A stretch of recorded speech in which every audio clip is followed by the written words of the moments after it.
Assalamualaikum warahmatullahi wabarakatuh. Bagaimana kabarnya hari ini anak-anak? Mudah-mudahan kita semua dalam lindungan, diberikan kesehatan selalu dan diberikan semangat oleh Allah Subhanahu wa taala. Baiklah, dalam kesempatan ini Ibu akan memberikan materi di mata pelajaran K3LH. Sebelum kita masuk pada materi, marilah kita sejenak menundukkan kepala, berdoa di dalam hati sesuai kepercayaannya masing-masing. Berdoa dimulai. Selesai. Baiklah anak-anak, di pelajaran pertemuan kali ini Ibu akan menjelaskan tentang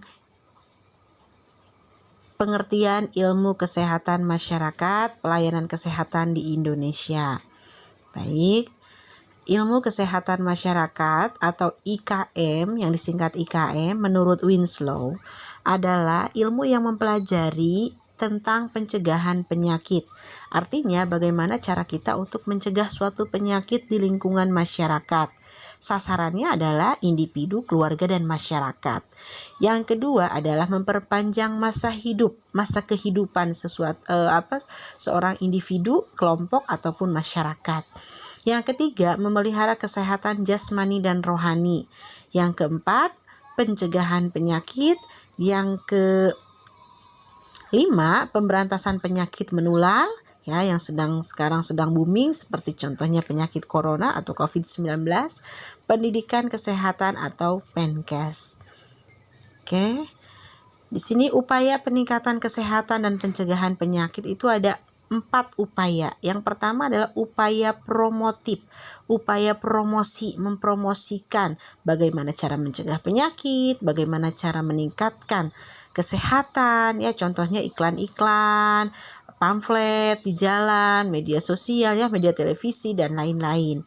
Yang kedua adalah upaya preventif atau upaya pencegahan. Contohnya imunisasi, melakukan PHBS, perilaku hidup bersih dan sehat seperti mencuci tangan, ya pakai sabun di air mengalir, berolahraga, mengkonsumsi vitamin, memberikan ASI, itu bentuk daripada upaya preventif. Yang ketiga adalah upaya kuratif atau pengobatan. Nah, ini biasanya upaya pengobatan dilakukan di Yankes atau pelayanan kesehatan seperti posyandu, posbindu, puskesmas, atau bahkan rumah sakit. Berikutnya adalah yang terakhir upaya rehabilitatif atau upaya pemulihan. Nah, upaya ini dilakukan untuk pasien-pasien yang harus mengalami recovery atau pemulihan seperti orang yang terkena penyakit stroke, ya setelah dia melakukan pengobatan itu harus ada upaya rehabilitatif seperti fisioterapi, ya dilatih di sinar, berjalan contohnya, atau contoh lain adalah untuk orang-orang dengan pasien narkotika, ya ada panti rehab untuk memulihkan psikologis dan fisiknya. Next, tujuan dari kesehatan masyarakat secara umum, yang pertama terciptanya lingkungan yang sehat. Yang kedua, terberantasnya penyakit menular, meningkatnya pengetahuan masyarakat, serta tersedianya berbagai usaha kesehatan.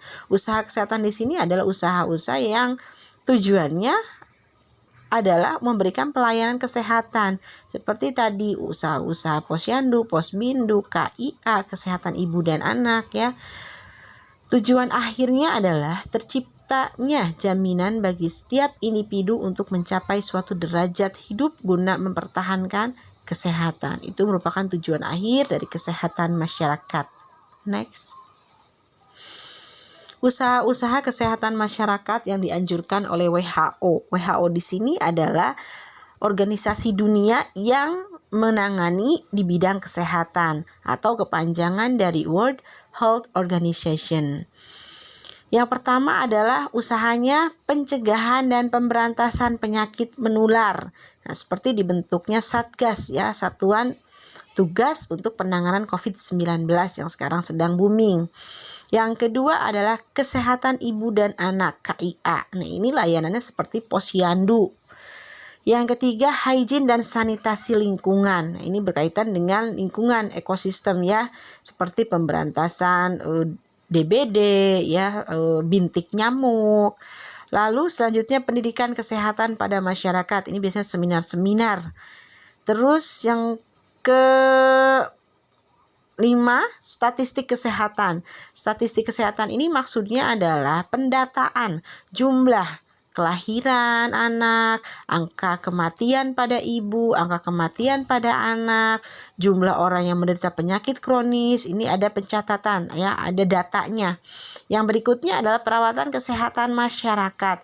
Dan yang terakhir pemeriksaan dan pengobatan masyarakat. Nah, di sini ada 2 jenis penyakit. Penyakit pertama ada penyakit menular. Apa sih penyakit menular? Penyakit menular itu adalah penyakit yang ditularkan dari hewan kepada manusia. Contohnya adalah di sini contoh penyakit antraks. Penyakit antraks ini penyakit yang ditularkan dari hewan melalui konsumsi. Jadi manusianya yang mengkonsumsi daging hewan yang terkena penyakit antraks sehingga bisa tertular kepada manusia atau individu tersebut.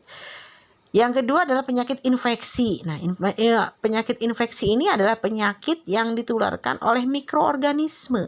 Siapa itu mikroorganisme? Adalah mikro itu kecil, organisme itu hidup. Berarti manusia kecil yang hidup. Kalau kecil berarti tidak bisa terlihat, bisa dilihat dengan bantuan alat seperti mikroskop.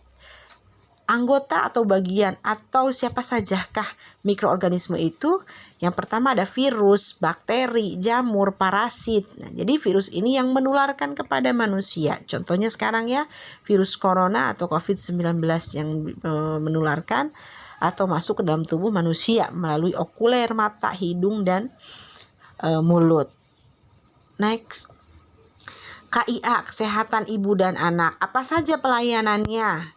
Yang pertama adalah antenatal care atau pemeriksaan kehamilan rutin per bulan bagi ibu hamil. Yang kedua imunisasi, khususnya imunisasi wajib sampai 9 bulan.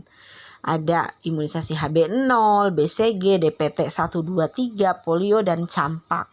ASI, air susu ibu ya, ini edukasi, pemberitahuan atau pengenalan pemberian ASI. Berikutnya pemeliharaan anak dari mulai lahir hingga usia prasekolah. Di sini berarti ada tumbang ya, tumbuh kembang anak juga menjadi bentuk daripada layanan KIA. Yang terakhir adalah keluarga berencana atau KB, khususnya bagi pasangan usia subur. Oke, cukup sekian slideshow yang dapat Ibu sampaikan, materi yang Ibu sampaikan dalam pertemuan kali ini. Mudah-mudahan bisa bermanfaat untuk kalian semua. Jangan patah semangat, jangan putus asa, tetaplah belajar walau dalam kondisi seperti ini. Mudah-mudahan nanti kita bisa bertatap muka secara langsung. Akhir kata, billahi taufiq walhidayah. Wassalamualaikum warahmatullahi wabarakatuh.